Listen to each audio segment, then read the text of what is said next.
আসসালামু আলাইকুম, সবাই কেমন আছেন? আশা করছি সবাই ভালো আছেন। আর আজকে রমজানের দ্বিতীয় রোজা করব আজকে আমরা। তাই সকালবেলা উঠে আগে রান্নাঘরে চলে গেলাম, কারণ কালকে সেহরির রান্না সন্ধ্যার পরে করেছিলাম, এর জন্য শরীরটা খুব খারাপ লাগছিল। এই জন্য আজকে ভেবেছি যে দুপুরবেলায় সেহরির রান্নাটা করে ফেলবো। এর জন্য আজকে শুটকি রান্না করতেছি, কেচকি মাছ দিয়ে শুটকি রান্না করতেছি। আর এর জন্য আঞ্জুরি, বেগুন, সিম, আলু এগুলো দিয়ে সুন্দর করে কষিয়ে নিছি। আর এই পাশে মাছ ভাজি করতেছি, মাছ ভুনা করব। ভুনা বলতে সিম আর আলু দিয়ে একটু চচ্চড়ি বলে ওটা করব।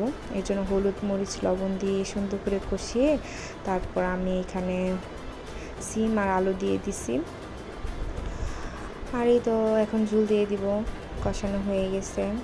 এখন ঝোল দিয়ে আমি মাছ আর টমেটো দিয়ে দিব। এভাবে কিন্তু ট্রাই করবেন, এভাবে সিমের তরকারি অনেক মজা লাগে।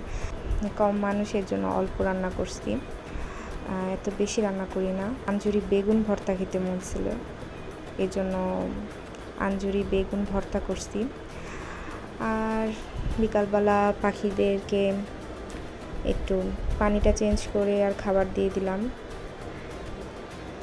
প্রায় বিকাল হয়ে গেছে, এখন নামাজ পড়ে ইফতার বানাতে চলে যাব। আর আজকে ইফতারে বেগুনি, বড়া, বুট, প্রতিদিনের মতন যা, এটা বাঙালিদের ইফতার।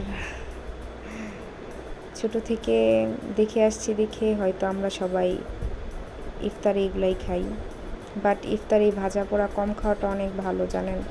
আমি তো চিন্তা করতেছি আমি এই বুট, বড়া, বেগুন এগুলো আর খাবো না, চিয়া সিড এগুলো দিয়ে ইফতার করব। আর এই তো ইফতার রেডি আমাদের। আমরা জিলাপিটা বাইরে থেকে কিনে নিয়ে আসি।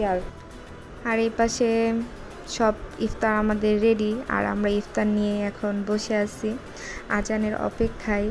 আর আজান দেওয়ার আগ পর্যন্ত কিন্তু ইফতার নিয়ে বসে থাকা অনেক সব, তাই আমরা বসে আছি। আর আজান দেওয়ার পরে ইফতার করে আমি একটু ছাদে গেছি, কারণ কালকে চাদর ছিল আমি দেখতে পারি নাই, এই জন্য আমার খুব কষ্ট লাগে। তাই আজকেও দেখতে গেলাম, বাট চাঁদের নিচে যে একটা গ্রহ ছিল এটা আর আজকে উঠে নাই। বাট কী করা যাবে বলেন, অনেক মিস করলাম। আর আজকের ব্লগটি এই পর্যন্তই। আমার ব্লগটি ভালো লাগলে আমার পাশে থাকবেন।